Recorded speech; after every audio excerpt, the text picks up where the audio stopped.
começar hoje essa série sobre saúde emocional. E hoje eu quero compartilhar os 5 pilares da alma, os 5 pilares da alma saudável. 5 pilares da alma saudável. E são 5 premissas, são 5 fundamentos, são 5 princípios que vão te ajudar a você romper, a você ter uma alma saudável, em nome de Jesus, do jeito que Deus deseja que você tenha, ok? Primeira chave, ou primeiro pilar para uma alma saudável. Primeiro pilar de uma alma saudável.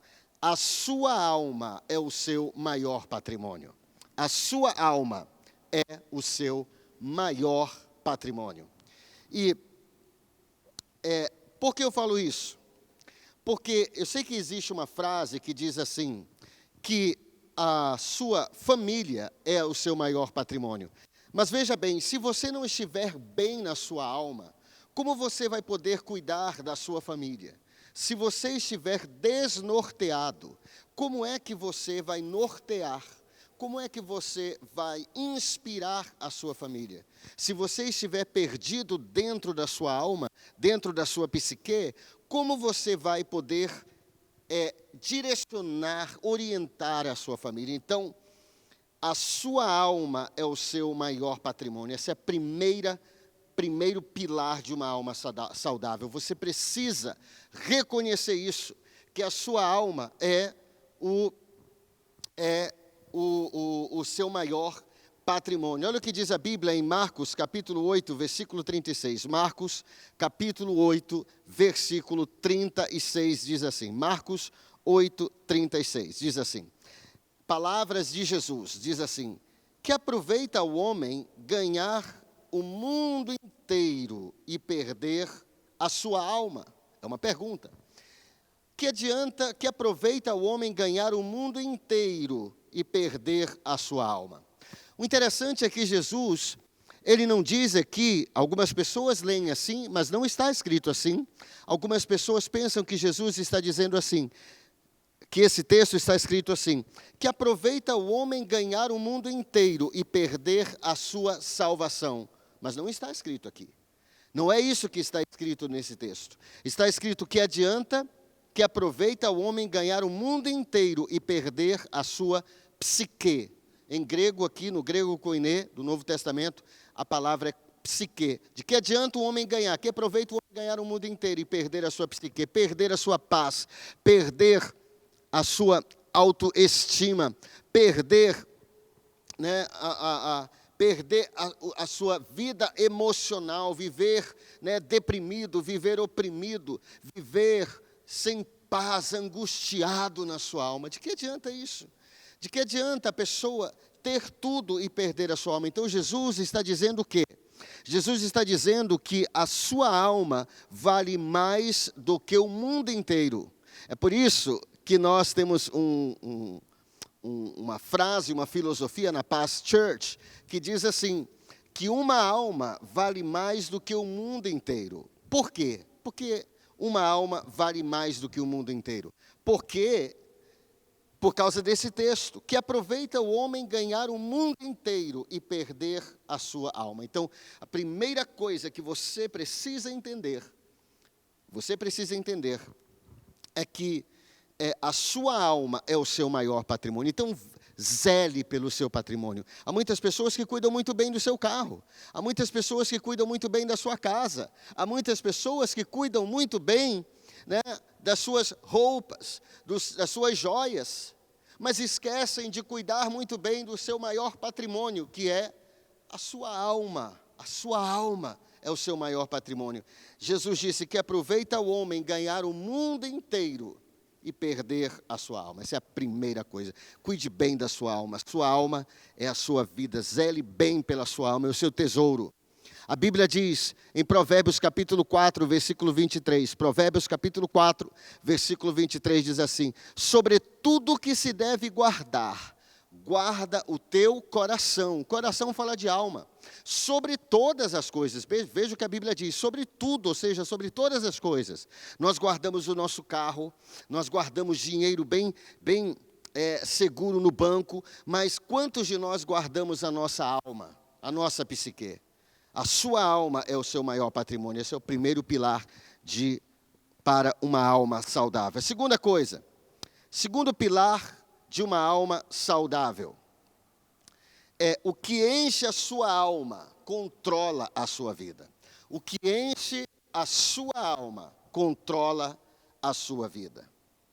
Então, olha só, todos nós estamos cheios de alguma coisa. Todos nós andamos cheios de algo. A Bíblia fala sobre Caim, que Caim foi o primeiro homicida da Bíblia. Caim, ele estava cheio de inveja. Caim, ele andava cheio de inveja. E aquilo que enche a sua alma, controla a sua vida. E Caim acabou matando seu irmão Abel por inveja, A Bíblia fala sobre Aminon.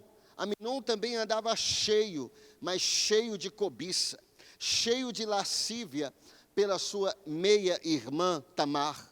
E essa lascívia foi tanta, essa cobiça foi tamanha, que levou Aminon a cometer uma loucura, a violentar a sua própria meia-irmã, e ele acabou sendo morto por causa disso. Então Aminon estava cheio de cobiça. O que enche a sua alma, controla a sua vida. A Bíblia fala sobre Absalão, o meio-irmão de Aminon. E Absalão passou 2 anos cheio de amargura. E sabe o que aconteceu com Absalão? Ele acabou sendo o mandante do assassinato do seu meio-irmão de Aminon. E ele acabou traindo Davi. Então isso mostra o quê? Que aquilo que enche a sua alma, controla a sua vida. Esse é o segundo pilar para uma vida, para uma alma saudável. A Bíblia diz também que Judas Iscariotes, ele andava cheio, mas não era cheio de Jesus. Judas Iscariotes, ele andava cheio, mas cheio de avareza, cheio de ganância pelo dinheiro. A ganância dele foi tão grande que aquilo que enche a sua alma controla a sua vida. E ele acabou traindo Jesus por 30 moedas de prata. Isso para o mal, mas isso funciona tanto para o mal como para o bem, meu querido. Isso funciona para o bem e para o mal. A Bíblia diz que Pedro, no dia de Pentecostes, 50 dias depois da morte de Jesus, Pedro estavam todos no mesmo lugar, de repente entrou um vento impetuoso e todos foram cheios de quê? Cheios do Espírito Santo. Eles foram cheios do Espírito Santo. E Pedro, cheio do Espírito Santo, pregou. E aproximadamente 3.000 pessoas aceitaram a Jesus naquele dia. Que maravilha! Por quê? Porque alguém estava cheio do Espírito. O que enche a sua alma, controla a sua vida. É por isso, meu querido irmão, minha querida irmã, meu querido que me ouve, me vê aí pela internet no culto online. É por isso que Provérbios 4:23 diz assim: sobre tudo que se deve guardar, guarda o teu coração, porque dele procedem as fontes da vida. Então, olha só, sobre todas as coisas que se deve guardar. Porque Salomão, o homem mais sábio do mundo, disse isso, ou alguém, ele falou e alguém registrou escrevendo. Por quê? Porque o que enche, Salomão sabia que o que enche a sua alma, controla a sua vida. A Bíblia fala de Estevão em Atos capítulo 6 e Atos capítulo 7. Estevão foi um dos diáconos lá da igreja primitiva. Mas a Bíblia fala que Estevão era cheio de fé, cheio do Espírito Santo, cheio de poder e cheio de graça. E o que diz a segunda premissa, a segunda chave, o segundo pilar? Que o que enche a sua alma controla a sua vida. Estevão estava tão cheio de Deus, tão cheio de fé, cheio do Espírito Santo, cheio do poder, cheio da graça, que a Bíblia diz que o Sinédrio, que era o Supremo Tribunal Federal, né? O Supremo Tribunal Federal lá dos judeus naquela época, viram o rosto de Estevão como o rosto de um anjo. Por quê? Porque ele estava cheio de Deus. O que enche a sua alma, controla a sua vida. Deixa-me lhe perguntar algo aqui. O que enche a sua alma? O que está enchendo a sua alma? De que você anda cheio? Será que nós andamos cheios de fé? Será que nós andamos cheios do Espírito Santo? Será que hoje você está cheio do Espírito Santo? Será que hoje você está cheio de sabedoria, cheio da palavra de Deus? A Bíblia diz: enchei-vos com o Espírito Santo. Não vos embriagueis com vinho, no qual há dissolução, bagunça, mas enchei-vos com o Espírito Santo. Será que nós andamos cheios do Espírito Santo? O que enche a nossa alma, controla a sua vida. Há muitas pessoas que andam com a sua alma cheias de amargura. Há muitas pessoas que andam com a sua alma cheia de ingratidão. Há pessoas que andam com a sua alma cheia de frustração, de decepção, de rancor, de ódio, de inveja, um monte de coisas que não prestam, enchendo a sua alma. Depois a pessoa não sabe porque ela não consegue romper na vida. Depois a pessoa não sabe porque ela não consegue ter paz, ela não consegue se relacionar com os outros. Sabe por quê? Porque a alma da pessoa está doente. A alma da pessoa está doente. É o seu caso, meu amigo? É o seu caso, minha amiga? É o seu caso, meu querido irmão? É o seu caso, minha querida irmã, que está me assistindo, que está ouvindo, vendo essa palavra? O terceiro pilar da alma saudável: use sua memória como cofre de riquezas, não como um baú de trapos e de tralhas. Use sua memória como um cofre de riquezas, não como um baú de trapos e de tralhas. Queridos, há pessoas que utilizam suas memórias só para ficarem lembrando de coisas, das amarguras do passado, das decepções do passado, das dificuldades do passado, das desilusões do passado, das feridas do passado. Tudo que você alimenta cresce dentro de você. Tudo que você alimenta cresce. Se você alimentar o ódio dentro de você, o ódio cresce. Se você alimentar o amor dentro de você, o amor cresce. Se você alimentar a palavra de Deus dentro de você, se você se alimentar da palavra de Deus, você vai ficar cheio da palavra de Deus. Use sua memória como um cofre de riquezas, não como um baú de trapos e de tralhas. A Bíblia fala no livro de Lamentações, capítulo 3, versículo 21. Lamentações, capítulo 3, versículo 21 diz assim. Olha o que o profeta Jeremias disse. Lamentações 3, 21 diz assim: quero trazer à memória o que pode me dar esperança. Quero trazer à memória o que pode me dar esperança. Ou seja, o que o profeta está dizendo, meus queridos? O profeta está dizendo que ele quer usar a sua memória. Ele prefere usar a sua memória como cofre de riquezas. Ele quer trazer à sua memória as coisas que tragam paz, que tragam alegria, que tragam esperança para ele.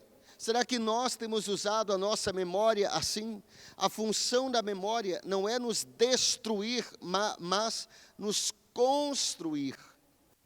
Então, queridos, esse é o terceiro pilar para uma alma saudável. Use sua memória como cofre de riquezas, não como um baú de trapos e de tralhas. O perdão é a cura da memória. Como curar essa memória, a sua memória? Como dormir em paz? Como ter paz interior, paz no seu coração, paz na sua consciência? Só existe uma maneira, através do perdão. O perdão é a cura da memória. Você pode curar a sua memória, sabe? Trazendo, lembrando, relembrando somente as coisas boas. Somente as coisas boas que aconteceram com você. Jamais relembre o mal. Nunca esqueça o bem. Jamais, se você quer ter uma vida, uma alma saudável, jamais relembre o mal. Pare de alimentar de novo. Pare de falar essa história triste de novo. Pare de falar sobre esse trauma de novo. Tudo que você alimenta cresce. Pare de falar de novo sobre esse trauma, de novo sobre essa decepção, de novo sobre essa desilusão, de novo falando, de novo ressentindo, de novo revivendo, de novo relembrando. Jamais relembre o mal. Nunca esqueça o bem que fizeram para você. O perdão é a cura da memória. Estava assistindo a uma entrevista com um rapaz que sofreu um acidente e ele perdeu a memória de curto prazo. De curto prazo, não a de longo, de curto prazo. Alguma coisa aconteceu com o cérebro dele. Então você acabava de... Então, o que aconteceu? Ele nunca fica virado. Ele nunca fica, porque ele é vivo ainda, ele nunca fica zangado com ninguém.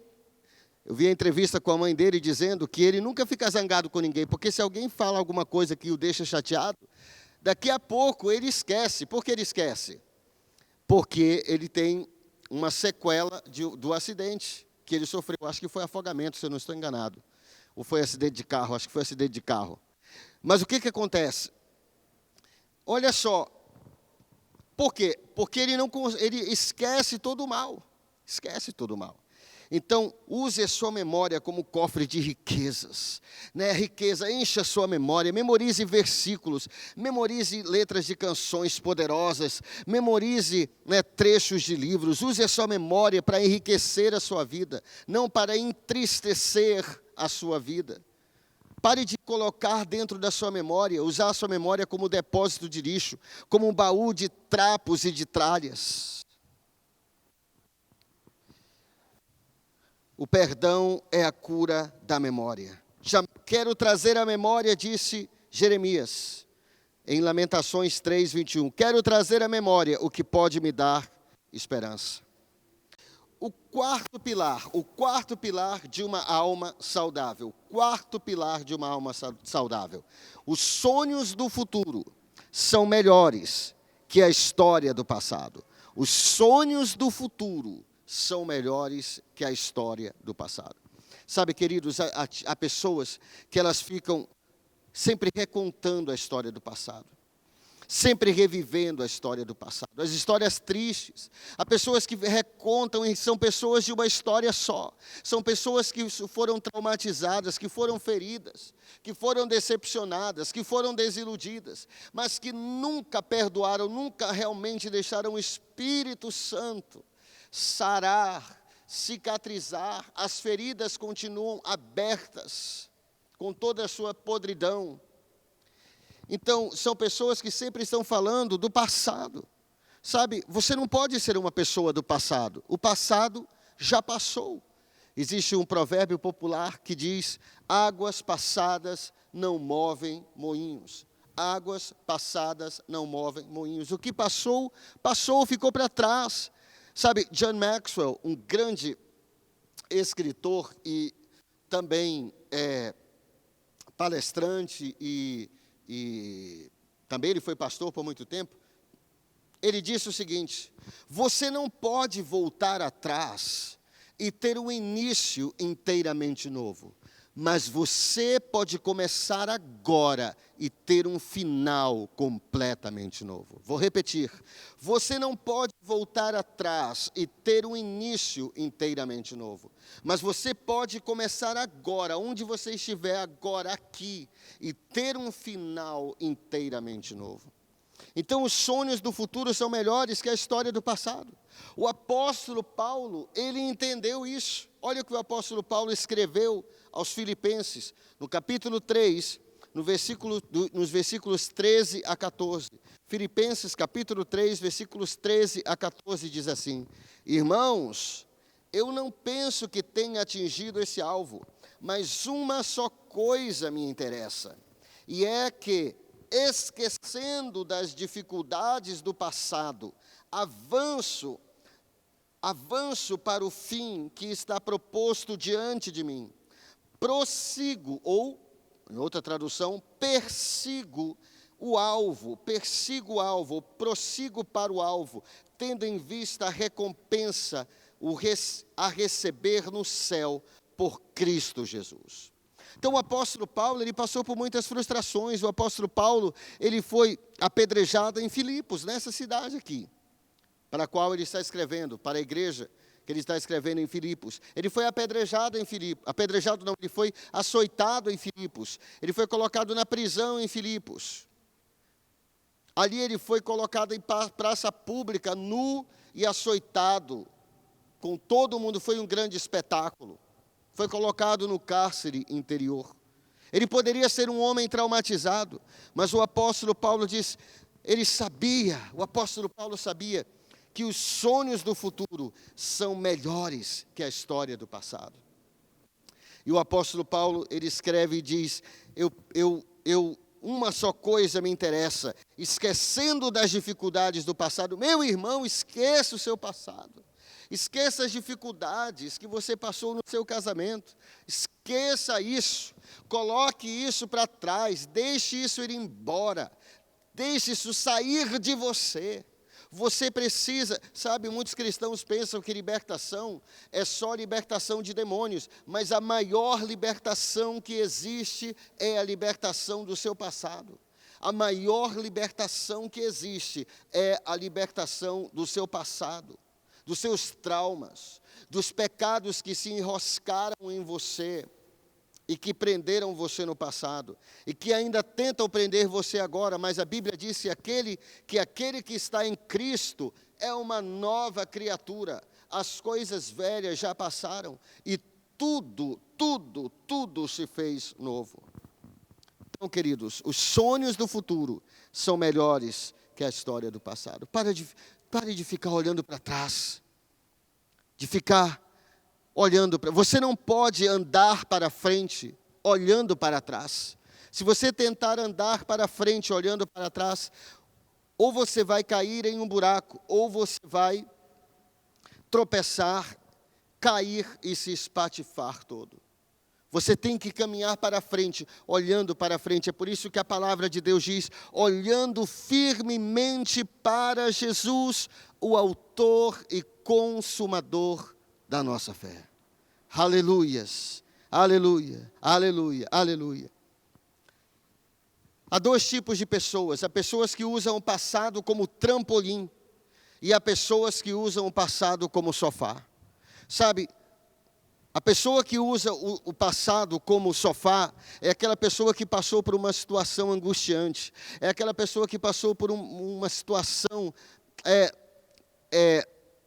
decepcionante, aquela pessoa que foi ferida, foi magoada, ela foi magoada, ela foi ferida, ela foi traída talvez, né? E ela ficou ali, e ela se senta ali naquela situação, e ela passa anos e anos a fio, e não sai mais do lugar, ela sentou em cima daquela situação.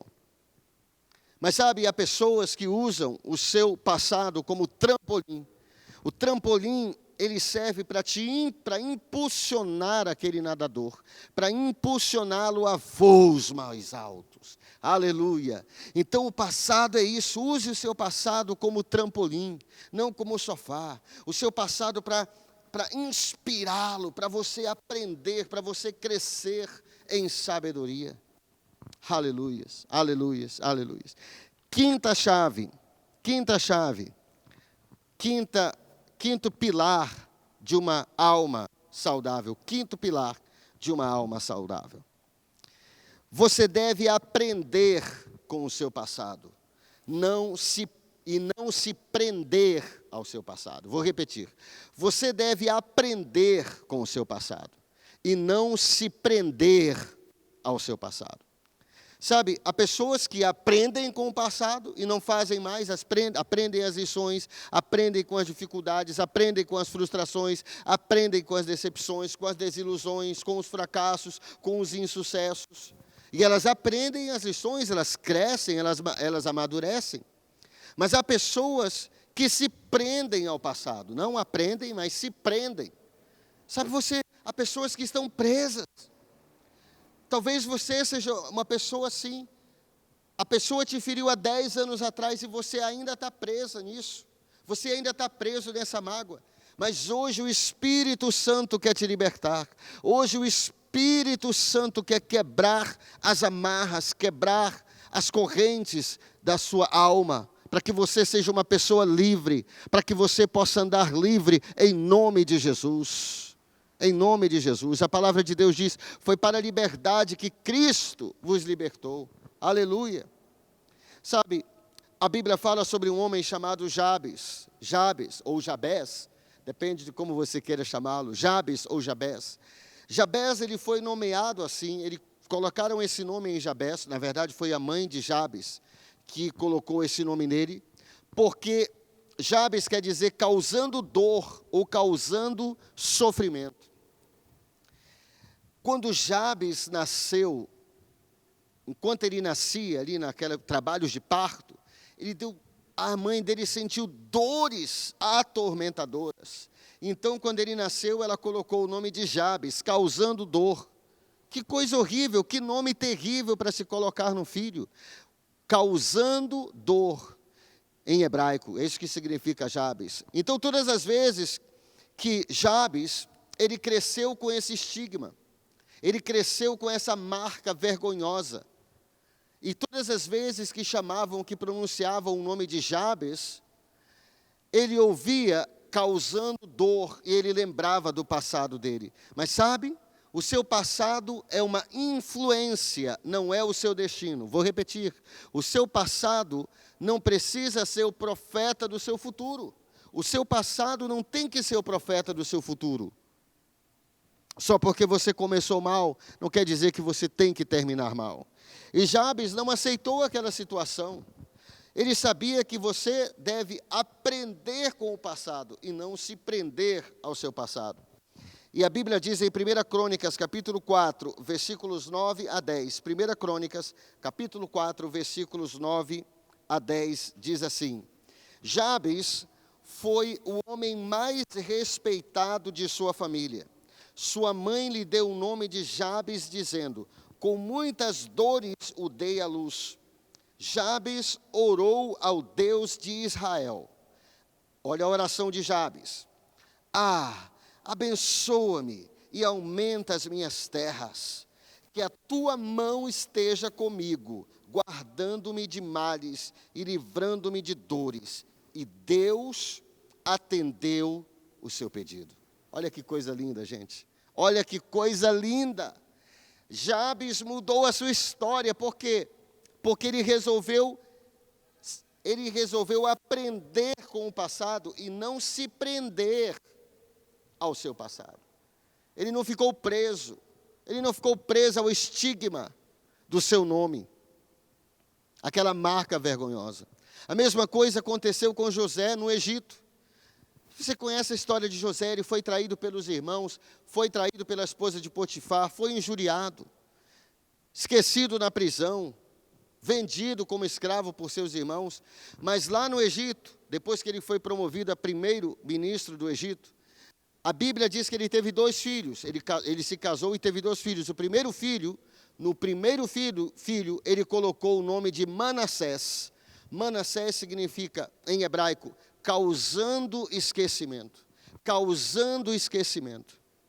Mas aí ele teve o segundo filho. E o segundo filho ele chamou Efraim, que quer dizer duplamente frutífero ou duplamente próspero. São nomes proféticos. Por que José colocou esses nomes nos filhos? Porque José estava dizendo: Manassés, eu escolho esquecer o meu passado. Eu me desprendo do meu passado. E ele tem o segundo filho e ele chama de Efraim, duplamente frutífero. Ou seja, José conhecia a quarta chave, o quarto pilar, os sonhos do futuro. Em outras palavras, José estava dizendo: os sonhos do meu futuro são melhores do que a história do meu passado. Aleluias, eu esqueço o passado, Manassés, e eu me concentro no futuro, Efraim. Foi a mesma coisa que o apóstolo Paulo diz: esquecendo-me em outras palavras, esquecendo-me das coisas que para trás ficam e avançando para as que adiante de mim estão, prossigo para o alvo, que é Cristo. Aleluia, aleluia, aleluia, aleluia. Hoje eu compartilhei com você 5 pilares para uma vida, para uma alma saudável. É o primeiro episódio da nossa série Saúde Emocional. 5 pilares de uma alma saudável. A primeira é: a sua alma é o seu maior patrimônio. Perca tudo na vida, mas não perca a sua alma. Jesus disse em Marcos 8,36, que aproveita o homem ganhar o mundo inteiro e perder a sua alma. Segundo pilar, o que enche a sua alma controla a sua vida. Todos nós andamos cheios de algo, alguns cheios de amargura, outros cheios de tristeza, outros cheios de cobiça, outros cheios de inveja, outros andam cheios do Espírito Santo, outros andam cheios da palavra, outros são como Estevão, andam cheios de fé, cheios de Deus, cheios do Espírito Santo. O que enche a sua alma controla a sua vida. Terceiro pilar, use sua memória como cofre de riquezas, não como um baú de trapos e de tralhas. Faça como Jeremias. Eu quero trazer à memória aquilo que me dá, que pode me dar esperança. Coloque, traga, relembre, reviva as coisas boas, as boas lembranças. Jamais relembre o mal e nunca, jamais esqueça o bem. Quarto pilar de uma alma saudável: os sonhos do futuro são melhores que a história do passado. Os sonhos do futuro. Deus, a Bíblia diz, olha o que a Bíblia diz, na primeira carta de Paulo aos Coríntios: nem olhos viram, nem ouvidos jamais ouviram, nem jamais penetrou em coração humano aquilo que Deus tem preparado para aqueles que o amam. Se você ama a Deus, os sonhos do seu futuro são maiores e melhores do que a história do seu passado. E o quinto e último pilar: você deve aprender com o seu passado e não se prender ao seu passado. Faça como Jabes. Decida mudar a sua história. Que Deus te abençoe, que Deus te proteja, que Deus te ilumine, que Deus te guie, que Deus te encha de sabedoria, que Deus te livre de todo mal, em nome de Jesus, e que te dê uma semana próspera, e que a tua alma prospere, que a tua alma vá bem, que você tenha uma alma saudável, uma alma curada, uma alma perdoadora, uma alma cheia de fé, cheia de Deus, cheia do Espírito Santo, cheia de graça, em nome de Jesus. Que Deus te abençoe poderosamente.